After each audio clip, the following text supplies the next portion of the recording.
एक बार की बात है, किसी गांव में एक साधु बाबा रहा करते थे। पूरे गांव में वह अकेले साधु थे जिन्हें पूरे गांव से कुछ न कुछ दान में मिलता रहता था। दान के लालच में उन्होंने गांव में किसी दूसरे साधु को नहीं रहने दिया और अगर कोई आ जाता था तो उन्हें किसी भी प्रकार से गांव से भगा देते थे। इस प्रकार उनके पास बहुत सारा धन इकट्ठा हो गया था। वहीं एक ठग की नजर कई दिनों से साधु बाबा के धन पर थी।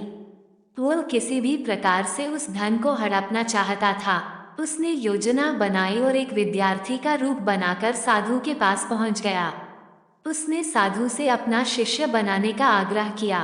पहले तो साधु ने मना किया, लेकिन फिर थोड़ी देर बाद मान गए और ठग को अपना शिष्य बना लिया। ठग साधु के साथ ही मंदिर में रहने लगा और साधु की सेवा के साथ साथ मंदिर की देखभाल भी करने लगा।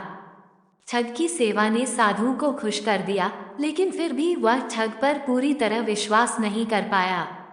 एक दिन साधु को किसी दूसरे गांव से निमंत्रण आया और वह शिष्य के साथ जाने के लिए तैयार हो गया। साधु ने अपने धन को भी अपनी पोटली में बांध लिया।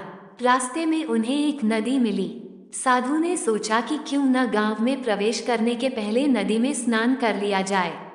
साधु ने अपने धन को एक कंबल में छुपाकर रख दिया और ठग से उसकी देखभाल करने का बोलकर नदी की ओर चले गए। ठग की खुशी का ठिकाना नहीं रहा। उसे जिस मौके की तलाश थी वो मिल गया। जैसे ही साधु ने नदी में डुबकी लगाई, ठग सारा सामान लेकर भाग खड़ा हुआ।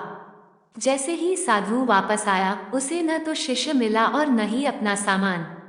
साधु ने ये सब देखकर अपना सिर पकड़ लिया। कहानी से सीख। हमें इस कहानी से यह सीख मिलती है कि कभी भी लालच नहीं करना चाहिए और न ही किसी की चिकनी चुपड़ी बातों पर विश्वास करना चाहिए। दोस्तों, ऐसी इंटरेस्टिंग कहानी सुनने के लिए हमारे YouTube channel R N the Rock Entertainment को लाइक एंड सब्सक्राइब करें।